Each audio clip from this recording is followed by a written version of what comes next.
Quand les nouvelles s'affolent, Métropole fait le point. Le point tous les matins, à 8h, simultanément sur Radio et Télémétropole.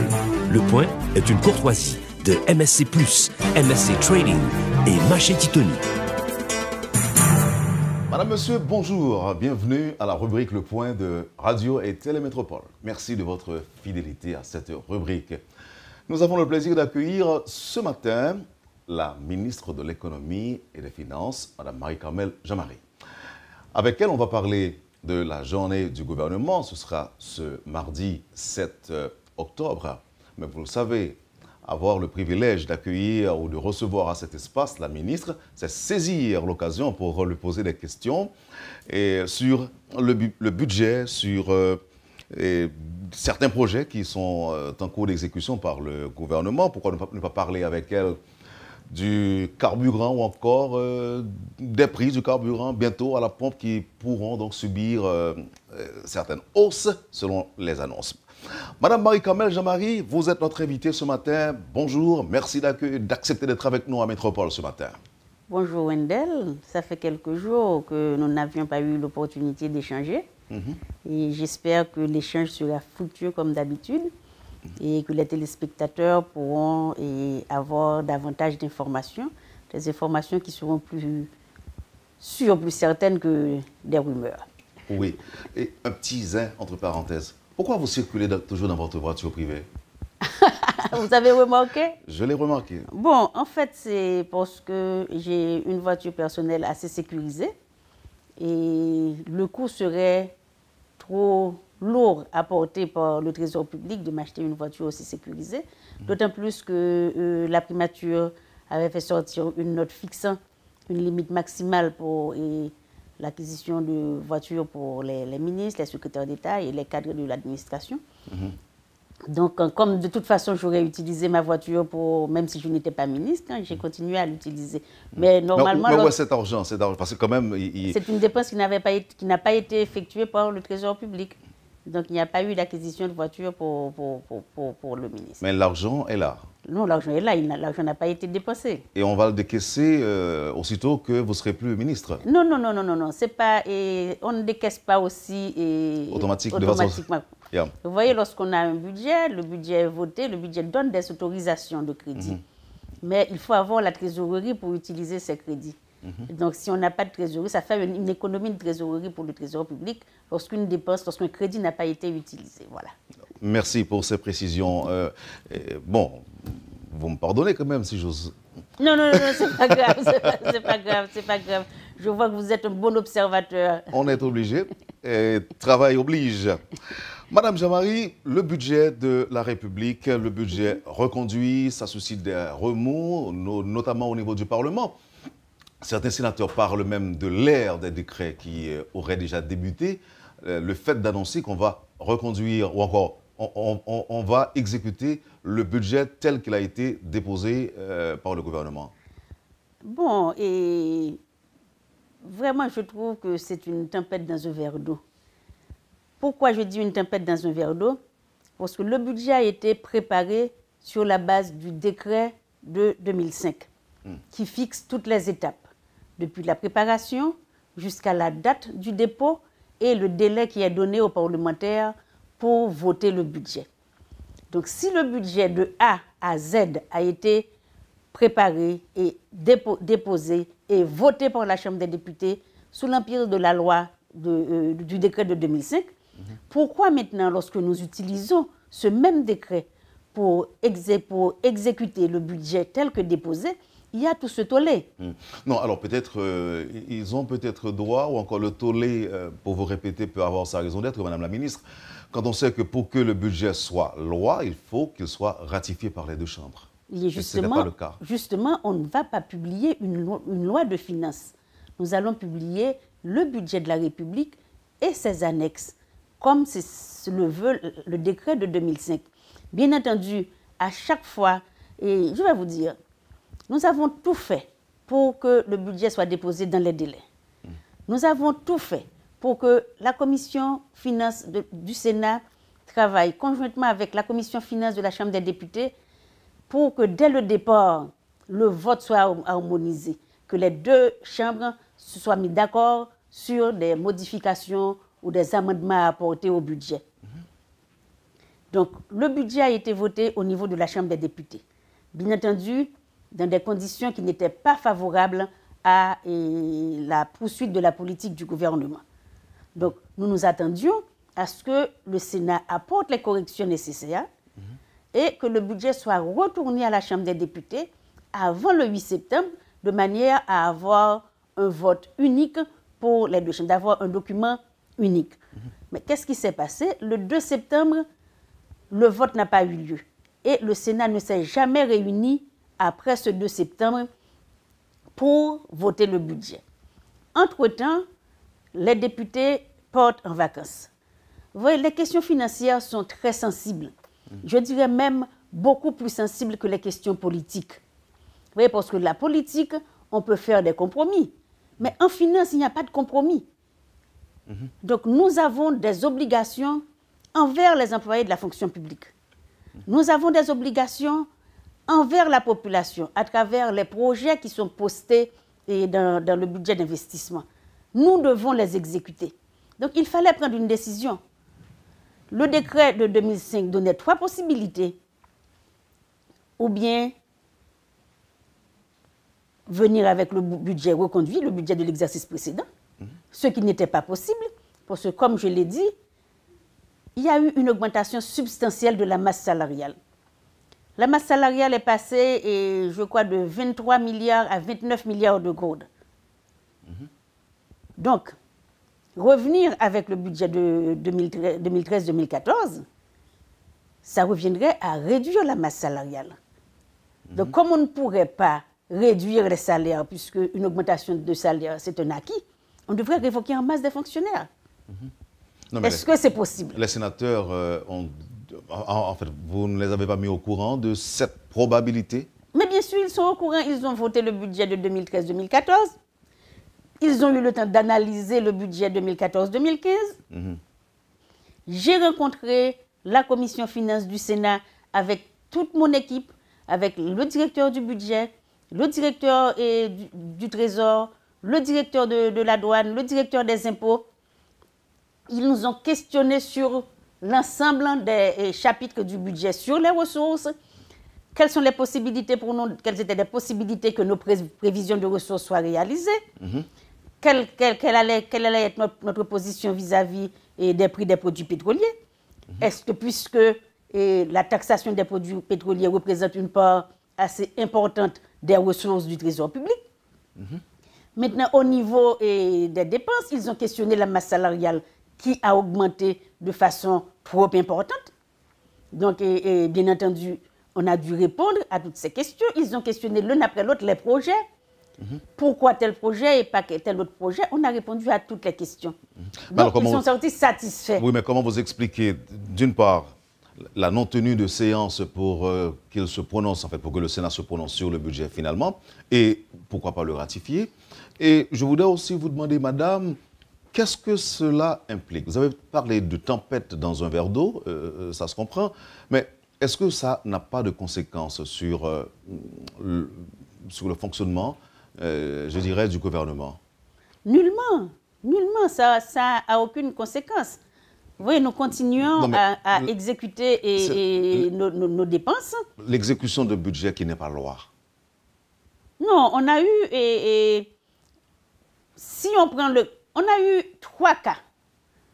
De 2012 à ce budget, on a eu 3 situations pour le budget. Si vous vous souvenez bien, pour le budget 2012-2013, la Chambre des députés avait voté, le Sénat avait voté, mais pas dans les mêmes termes, et le Sénat n'a pas eu le temps de retourner le budget à la Chambre des députés pour un nouveau vote. Et à ce moment-là, on avait fait quoi? À ce moment-là, on a appliqué le décret de 2005, le même décret de 2005 qui est contesté maintenant.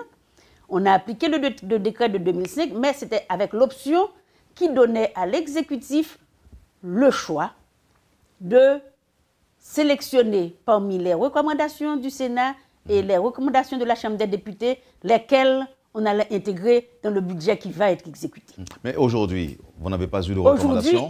Aujourd'hui, on n'a pas tenu compte des recommandations de la Chambre des députés et on a exécuté, on va publier le budget tel qu'il a été déposé. C'est l'une des options du décret 2005. Mais à l'époque, on n'avait pas critiqué le décret 2005 parce qu'on avait tenu compte des recommandations du Sénat et de la Chambre des députés. Mais là maintenant, le budget n'était pas voté. Oui, alors au Sénat de la République. Le budget était voté à la Chambre des députés et au Sénat, oui, mais le vote n'était pas complété. Oui, mais dites-nous pourquoi vous n'avez pas tenu compte des recommandations de la Chambre des députés quand on sait qu'à la Chambre basse, il y a une majorité qui est réputée pro-gouvernementale. Bon, pourquoi nous n'avions pas tenu compte des recommandations de la Chambre des députés? Tout d'abord, il n'y a pas eu vraiment de recommandations spécifiques. Il y a eu des désaffectations et des réallocations. Ce qui avait été critiqué par des sénateurs de la République. Voilà. Et ces désaffectations et ces réallocations n'avaient pas respecté le programme du gouvernement. Parce que je vais vous donner un exemple. Lorsqu'on désaffecte des ressources qui étaient allouées à un programme de l'éducation, par exemple, et je suis de la vallée de Jacmel, supposons que je suis député, je fais cette désaffectation, et comme je vois qu'il y a un projet pour la Grande Rivière du Nord, où il y a une rivière qui menace la ville, et il y a un projet protection de la ville de la Grande Rivière du Nord contre les crues de la Grande Rivière du Nord. Donc je décide de poster un projet protection de la ville de la vallée. Mais contre quoi? La vallée est sur un plateau. Il n'y a pas de rivière. Donc les réallocations... Sauf pour y arriver. Voilà, peut-être contre les vents. Donc les réallocations n'ont respecté aucune logique. C'était uniquement les députés qui voulaient poster des projets, qui voulaient avoir des projets pour leur circonscription. Ce qui est louable. Mais ce sont des projets qui n'entraient pas dans le cadre de la politique globale du gouvernement. Ce sont des projets pour lesquels il n'y avait pas d'études. Est-ce que le Sénat vous avait fait des recommandations aussi portant sur... Pour le Sénat, nous ne savons pas. Nous n'avions pas eu le temps de recevoir les recommandations du Sénat, puisque le rapport n'a pas été voté. Alors, quelle est votre réaction par rapport aux remarques des sénateurs? Mais je ne les connais pas, les remarques des sénateurs. Publiquement, ils ont déclaré que ce n'est pas normal ce qui a été fait par le gouvernement. Et le sénateur Steven Benoît, par exemple, a eu à dire, comme je l'ai dit au début, Madame la ministre, que c'est comme si on était déjà après le 12 janvier, où l'on prévoit que le gouvernement, ou encore le président de la République, se rendra compte du dysfonctionnement du Parlement, aura donc à gouverner par décret. Si le sénateur Steven Benoît a bonne mémoire, il devra se souvenir, lorsque j'ai été au Sénat, justement, pour rencontrer la commission finances pour défendre le projet du budget, il a eu à me poser la question. Si le Sénat n'a pas le temps de voter le budget et que la Chambre des députés parte en vacances et qu'on a un budget voté dans des termes différents, que va faire l'exécutif? J'ai répondu au sénateur Benoît, je lui ai dit, honorable, j'espère que vous aurez la sagesse d'aider le gouvernement à toujours fonctionner dans le cadre d'une loi. Donc c'était une façon de leur demander de voter le budget à temps, puisque je savais que le vote du budget, le vote du Sénat allait être différent du vote des députés et qu'il fallait retourner le budget aux députés pour un nouveau vote. Donc les sénateurs ne l'ont pas fait. Écoutez, on ne va pas mettre le pays dans un carcan parce que nos élus ne respectent pas leurs obligations. Donc la responsabilité, parce que nous avons des obligations. La responsabilité ne revient pas à l'exécutif. Est imputable aux sénateurs. Aux sénateurs. Ils doivent prendre leurs responsabilités, comme nous, à notre niveau, pour ne pas créer de problèmes financiers graves qui pourraient conduire le pays à la faillite. Nous avons pris notre responsabilité au niveau du gouvernement. Il y a eu une résolution du Conseil des ministres autorisant le ministre de l'économie et des finances et le ministre de la planification à exécuter le budget tel qu'il a été déposé. Parce que ce budget a été déposé le 30 juin. Ça a eu le temps de faire le tour, députés, sénateurs. Le budget a même été présenté à plusieurs reprises à des représentations du secteur privé. S'il y avait une anomalie quelconque au niveau de ce budget, on l'aurait dénoncé depuis ce temps. Donc, le budget que nous allons exécuter, c'est un budget correct, logique et qui vise uniquement à continuer les réformes et à continuer avec les projets qui sont déjà en cours et que nous avons l'obligation de terminer. Merci, Madame la Ministre. Autre question que j'aurais à vous poser, évidemment, après la pause, au retour, puisque c'est bien le moment. Je voudrais savoir qu'est-ce qui va se passer si d'aventure le gouvernement arrive à court de ressources, ou encore les ressources domestiques, si elles sont épuisées.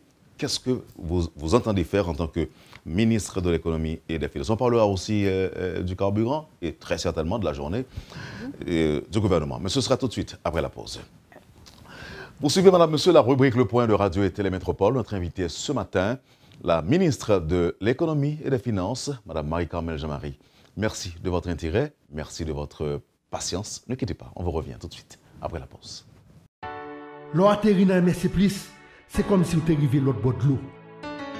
Matériel électrique, machine à laver, fou, frigidaire et latrine. Dans MSC+, c'est nous qui avons plus de variété de produits dans tout le pays. Nous avons exactement ce qu'on a besoin. Plus toujours. Dans MSC+, nous marions variété à qualité. La preuve, nous sommes représentants exclusifs INCO en Haïti. Ils ont un gros produit de qualité supérieure qui valent le terrain dans le monde entier. Nous avons un showroom 30 000 pieds carrés.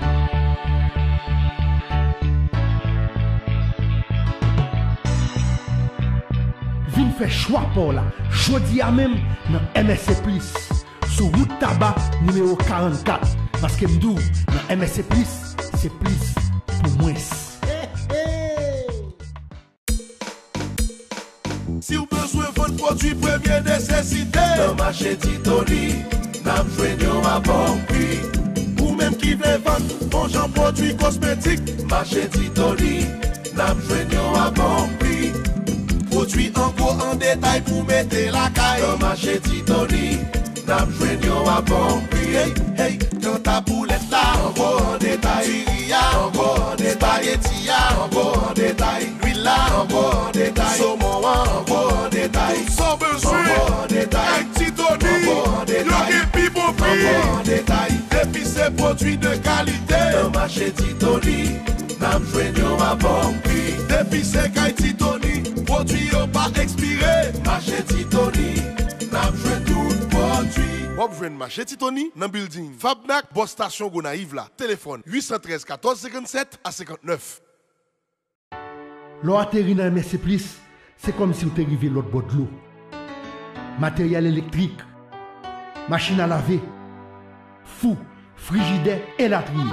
Dans MSC+, c'est nous qui avons plus de variété de produits dans tout le pays. Nous avons exactement ce qu'on a besoin. Plus toujours. Dans MSC+, nous marions variété à qualité. La preuve, nous sommes représentants exclusifs INCO en Haïti. Ils ont un gros produit de qualité supérieure qui valent le terrain dans le monde entier. Nous avons un showroom 30 000 pieds carrés.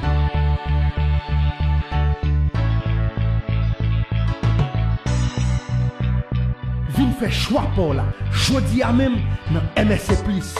Sur route tabac numéro 44. Parce que m'dou, dans MSC+, c'est plus pour moins. Le Point est une courtoisie de MSC+, MSC Trading et Marché Titoni. Vous êtes sur Métropole à l'heure de la rubrique Le Point. Et ce matin, c'est la ministre de l'économie et des finances qui est notre invitée. Madame la ministre, avant la pause, on t'a parlé de ressources domestiques. Si selon prévision, comme ça a fini, qui ça a fait? Bon, en fait, comme on dit, la ressource domestique, c'est prévision que y et c'est nous estimer que pendant l'exercice là, DGI a un montant comme que le collecté, la douane a un montant comme que le collecté. Mais nous pas jamais réussi vraiment à atteindre prévision ça. Nous mettons barre à toi. Nous mettons soit bon le plus souvent direction et douane avec direction impôt, il y a toujours une série de mesures pour prendre qui pour permettre que nous arrivions à niveau côté bas là. Mais on connaît en Haïti toujours difficile, c'est pas Haïti seulement, tout côté toujours difficile pour conduire une réforme. Est-ce que les troubles sociaux par exemple? Troubles sociaux ben nous un pile problème. Par exemple, la ville la fermée. Par exemple, il y a une manifestation, la douane pas travailler, ou pas qu'à taxer. Je dis marchandises yo la douane, yo pas sorti. Et si marchandises yo te sorti rapidement pour commerçants yo te vendre rapidement pour te gêter recommander rapidement, on a un taux de rotation qui t'a permettre que effectivement on collecte niveau ressources que on supposé t'a collecté à main, le plus souvent non pas collecté. C'est peut-être ça et ça nous gagne qui certain dans le budget le plus souvent c'est ressources pétro-caribéennes parce que les résultats de un accord qui conditionné par vente de produits pétroliers et quantité de pétrole là, il y a toujours livré li et quantité de pétrole là, moun yo toujours acheté li. Donc ressources pétro-caribéennes, le budget est certain. Oui, mais on dit aujourd'hui là, mais qui ça nous entend parce que ça arrive madame. Oui, que Venezuela dit bon, la mettons fin à programme ça. On ne pas penser que Venezuela a dit la mettons fin à programme ça. Mais est-ce qu'il y a d'autres demandes? Moi, je connais qu'il y a des pays, par exemple, des pays de...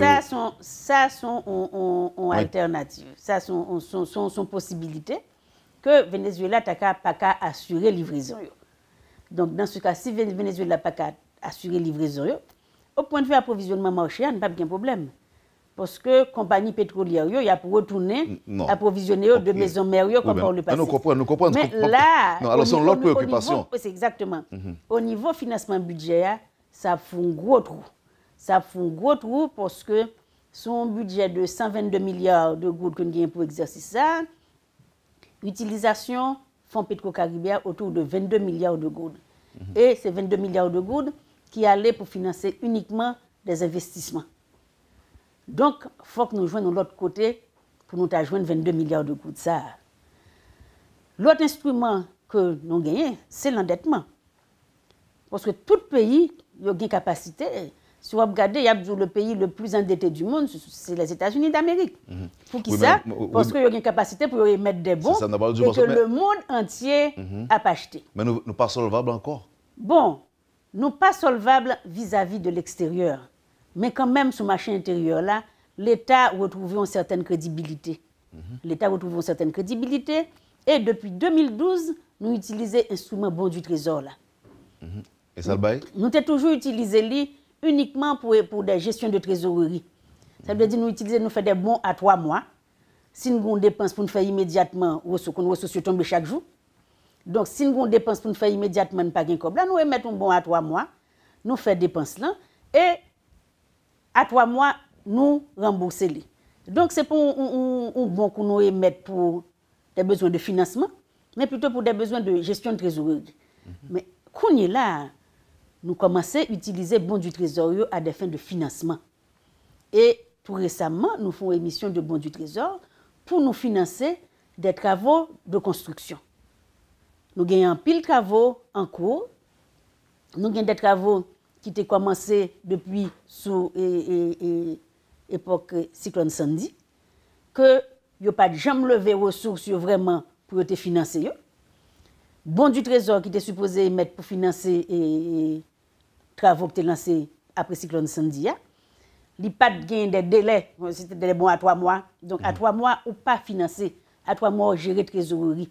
Donc nous avons toujours été avec GAPSA, avec COSA, comme ça que nous avons besoin pour nous financer les travaux.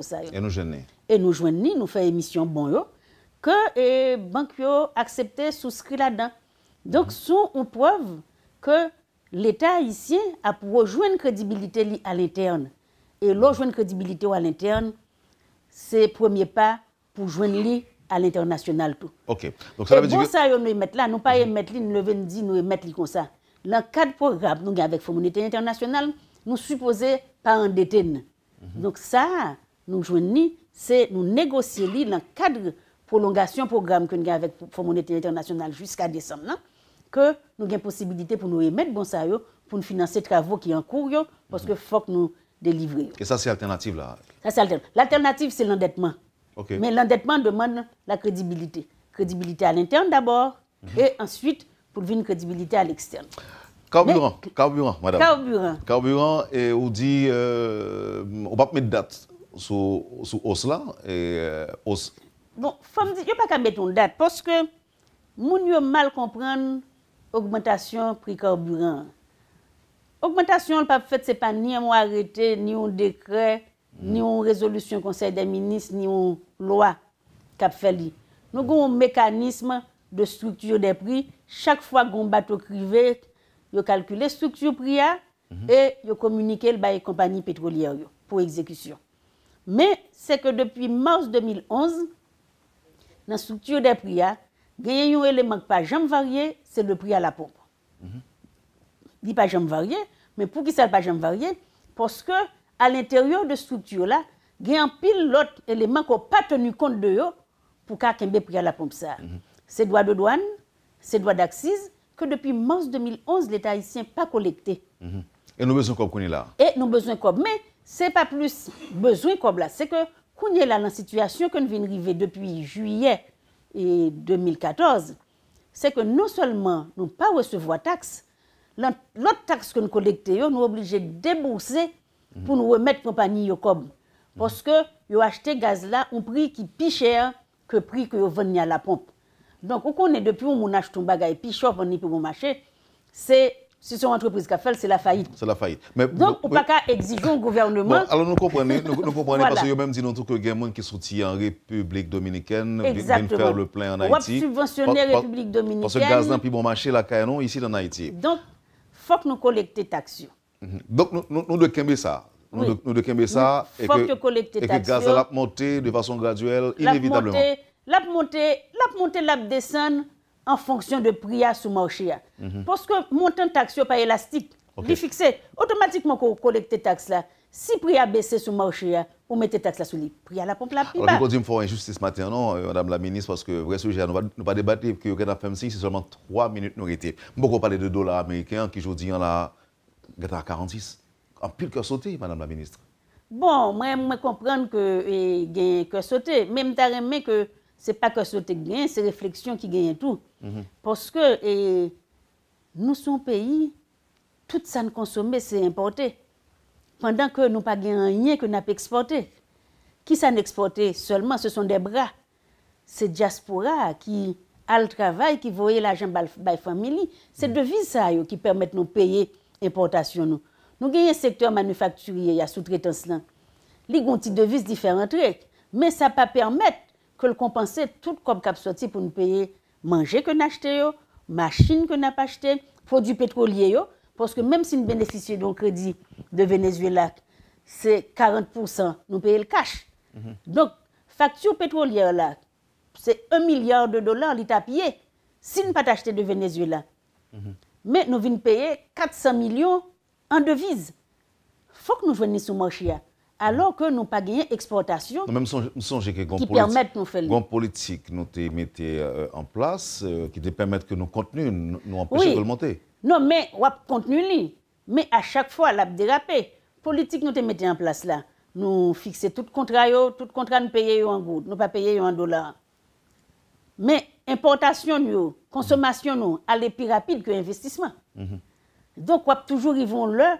Brèche là pour ouvrir encore et puis et dollar là monter mais n'a continuer et travail c'est ça que fait moi dit nous faut que nous gagnions cette crédibilité à l'international pour permettre nous bénéficier de financement en devises qui a équilibré le marché d'échange nous en tout pour nous gagner des investissements directs étrangers qui pour permettre nous équilibrer balance des paiements nous cap gagner un effet positif sur et taux de change là. Donc c'est raison pour ça qui fait n'a fait promotion fonds d'investissement ça. Oui, même parler avec n'a parlé de ça l'autre jour. On a parlé de ça l'autre mais l'autre point encore que d'abord aborder avec ou par exemple le projet téléphérique. Des nouvelles a commencé à circuler que le gouvernement a étudié des possibilités pour permettre que y ait une circulation aérienne qui fait exactement cap sorti de Pétionville dans des cabines, des chiffres Là, mais combien de monde que nous sommes capables de transporter par jour? Sorti Pétionville pour arriver dans le centre-ville, sorti centre-ville là pour tomber sous Portail, de Portail pour arriver jusqu'à Mariani. Et pas connaître. Dossier technique, ça est trop pour moi. Pas même 4 jours. Seul ça me fait dans le téléphérique là, c'est monter là-dedans. Oui, avec l'argent tout. Oui, mais là, effectivement, il y a un projet ça qui est à l'étude. Et nous-mêmes en négociation avec le Brésil. Et la France tout? Il dit que c'est la France qui a venu faire lui. Bon, c'est une compagnie française qui supposait faire lui. C'est l'Agence française de développement qui supposait financer étudiants. Mais nous ne comme là. Donc là, non, je ne sais pas à qui point il a avancé dans l'étude. Mais seul ça me connaît partition, comme pour me jouer dans le dossier ça, et me commencer à jouer déjà, c'est discuter avec le gouvernement brésilien pour 40 millions de dollars qui étaient disponibles dans le fonds de reconstruction d'Haïti pour affecter à projet ça. Bon, si c'est pour produire ça téléphérique qui est dans Rio, parce qu'on peut gagner dans Rio. Oui, gagner le Rio, mais faut me dire, projet téléphérique là, il est bien. Mais moins sans embouteillage. Moins sans embouteillage à un certain niveau. Mais il faut que nous régulions la circulation terrestre là tout. Parce que les téléphériques arrivent là, on peut le déposer, mon son tap la prend. Donc il faut que nous modernisions le transport urbain en tout, transport terrestre là, pour vraiment coupler avec les téléphériques là, nous une durée de vie de nos routes qui est plus longue. C'est qu'à faire dépenser moins comme dans la réhabilitation. Oui, parce qu'il t'a supposé pas cher, parce que je ne sais pas la boule gaz lui-même pour déplacer. Non, il boule sous courant. Sous courant. Oui. OK. On a retourné bientôt sous lit, et dès lors que le projet ça a commencé à implémenter. Oui. Mais raison pour la matin, c'est pour parler de la journée du gouvernement, c'est ce mardi, 7 octobre. Effectivement. C'est bon, c'est une journée de reddition de comptes. Le gouvernement voulait mettre la population au courant de tout ça qui a été fait pendant les 3 dernières années et quelques mois, et qui ça, il va le faire jusqu'à la fin du mandat du président. Donc son bilan et annonce. Son bilan et annonce. OK. Et alors, ça peut marquer journée ça demain, si tu veux. Quelle activité nous prévoit? Il y a deux panels, 2 ateliers. Un atelier qui a porté sur projets sociaux, sur le secteur social, et l'autre panel qui a porté sur le secteur économique. Mais malheureusement, c'est ça fait, c'est jeudi à moi venir dans le point. Ma partie demain, moi gagne pour aller à Washington, dans l'Assemblée annuelle Fonds monétaire et Banque mondiale. Et puis, m'a continuer sur l'Inde, New Delhi, côté moi invité dans une conférence Inde, Amérique latine et Caraïbes, et sous financement des investissements. Et justement, m'a dans le cadre de ça pour me rencontrer une grosse banque indienne qui est l'Exim Bank India. Exim Bank, c'est Export-Import Bank, qui gagne suffisamment de capacité pour Haïti bénéficier de financement. Donc là, demain mardi, il y a une possibilité pour Haïtiens d'avoir une idée de tout ça. Tout ça qui est fait et tout ça qui n'est pas fait. Tout ça qui est bien fait, tout ça qui est mal fait. Tout. Oui, et il y a une possibilité pour même porter des critiques qui vous permettent nous rectifier le tir là. Est-ce que nous parlons d'atelier, c'est-à-dire qu'il y a pas une plateforme d'intervention? Une plateforme d'intervention avec des ministres qui concernés par le secteur social et des ministres qui concernés par le secteur économique. Par le secteur économique, vous avez le ministre de l'Agriculture, vous avez le ministre du Tourisme, vous avez le ministre des Travaux publics. C'est tout simplement une initiative ponctuelle, une initiative du gouvernement, parce que normalement, rendre compte, selon les pratiques et les faits, c'est devant le Parlement nous fait ça. C'est devant le Parlement nous fait ça. Et le plus souvent, je nous rends compte, c'est à travers les comptes généraux. Lorsqu'on exécute le budget, il faut qu'on ait un budget déposé, voté ou pas voté et exécuté. Le plus souvent, exécution, pas traduit à 100% budget qui est déposé ou bien budget qui est voté. Et ou bien un point, des fois, ressources pas au rendez-vous. Donc, exécution vient plus bas que voté. Donc, nous avons les comptes généraux et puis nous avons les lois de règlement qui supposées aller dans la Cour supérieure des comptes, la Cour supérieure des comptes Bayavili, et puis qui pour aller au Parlement pour vote. C'est là ça où gagner vraiment des charges de gestion du gouvernement. Nous devons attendre d'intéressantes annonces ou pas? Parce que c'est bilan et annonce. Oui, annonce nous connaissons déjà, mais peut-être que nous mettre des dates pour nous sur annonce. Par exemple, nous avons demandé que le route viaduc a fini. Par exemple, nous voyons en construction, nous avons demandé qu'il n'a pas passé sur eux. Et nous sommes une inauguration. Moi, la vallée n'a pas avancé. La vallée n'a pas avancé. Et puis, ou gain. Non, sérieusement, sérieusement. Sont belles routes. Oui, non, pas route là, pont surtout. Oui, j'ai pont belle, bien faite. Moi, elle n'a pas avancé tout. Oui.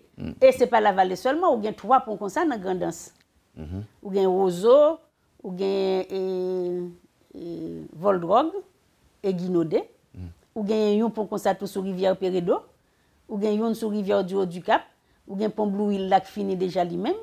Ou gen des ponts pour aller sur rivière qui pour aller dans le département nord-ouest qui pour permettre justement qu'on ka penser faire route nord-ouest là. Ou ballon morceau dans bilan madame quand même. Voilà. D'accord. Donc bon morceau dans bilan et ministre Jaco a fait de même. A fait de même. Merci infiniment mais vraiment m'tap méchant si m'pa qui dit deux mots sur fonds qu'a lancé 12 janvier le fonds d'investissement. Bon et fonds d'investissement il fait partie de tout instrument financier que nous supposons mettre à disposition de l'économie. Fonds d'investissement répond plutôt à une logique de croissance, parce que son fonds qui peut mettre à la disposition des entreprises et des entrepreneurs, partie financement ça, que n'ont pas qu'à joindre auprès des banques commerciales. Son nouvel outil, parce que tu as l'autre déjà. Nous avons une tentative déjà que nous te mettions un montant à la disposition de FDI pour te prendre des participations dans des entreprises ou bien pour te faire capital risque. Mais quand même, il te resté une ressource que nous mettons à disposition. Là, c'est pour un instrument qui a formalisé et qui a gagné personnalité juridique propre, et qui a gagné conseil d'administration, qui a gagné procédure, qui a gagné normes, qui a gagné secteur d'intervention. Et en fait, des secteurs qui choisissent en fonction de capacité à créer des emplois, à créer de la richesse et à permettre nous, à moyen terme, envisager et justement détacher de l'assistanat. Est-ce que le processus d'accès au crédit après faciliter tout? Justement, ça permet de gagner accès au crédit. Parce que le plus souvent, on a un bel projet, ou la banque avec. La banque l'a dit, son bel projet. On a financé 30% pour partie quand on peut l'exécuter le projet. Mais investissement lourd pour faire, il faut que c'est vous qui venez avec comme là. Et le plus souvent, entrepreneurs nous pas gain comme ça. Donc dans tout pays, c'est l'État qui aide les entrepreneurs à jouer comme ça. C'est comme ça. Donc l'État a aidé les entrepreneurs à jouer un capital de départ ça qui permet de gagner accès au financement bancaire. À hauteur de combien? À quel pourcentage, par exemple? Ça va dépendre. Ça va dépendre parce que vous avez gagné un entrepreneur local qui vient avec un entrepreneur international qui peut comme tout. Donc, fonds ouvert à tout projet porteur, mais on a toujours exigé un fonds de départ avant de prêter. Pas obligatoire. Si c'est il y a de capitaliser justement pour qu'elle joigne un crédit. Et le plus on le de capitaliser son prise de participation qui fait ou pas gagner un intérêt pour payer sous lui immédiatement. Ou payer intérêt sous crédit, ou pas payer intérêt sur un partenaire qui vient et qui investit par exemple qui achète des actions. Madame Jean-Marie. On a fait une belle présentation pour nous que Banque Lazare a bien fait automatiquement que tout projet a fini ficelé. Nous jeunes code déjà volé. Oui. Pour démarrer. Oui, nous gagnons 2 partenaires sérieux et qui gagnent souscrit. C'est le 12 janvier, nous avons commencé à faire avec COP. Merci infiniment, Madame Jean-Marie. Merci, Wendell. Nous sommes contents de la possibilité de parler avec vous. Et je dis, comme d'habitude, c'est toujours un plaisir pour nous recevoir dans le point. Eh bien, à bientôt. À bientôt. Vous avez suivi, Madame, Monsieur, la rubrique Le Point de Radio et Télémétropole. La ministre de l'Économie et des Finances, Madame Marie-Carmel Jean-Marie, était notre invitée ce matin. Merci de nous avoir accueillis chez vous. Passez une excellente journée avec Métropole et à demain. Quand les nouvelles s'affolent, Métropole fait le point. Le point tous les matins à 8h, simultanément sur Radio et Télémétropole. Le point est une courtoisie de MSC+, MSC Trading et Machete Tony.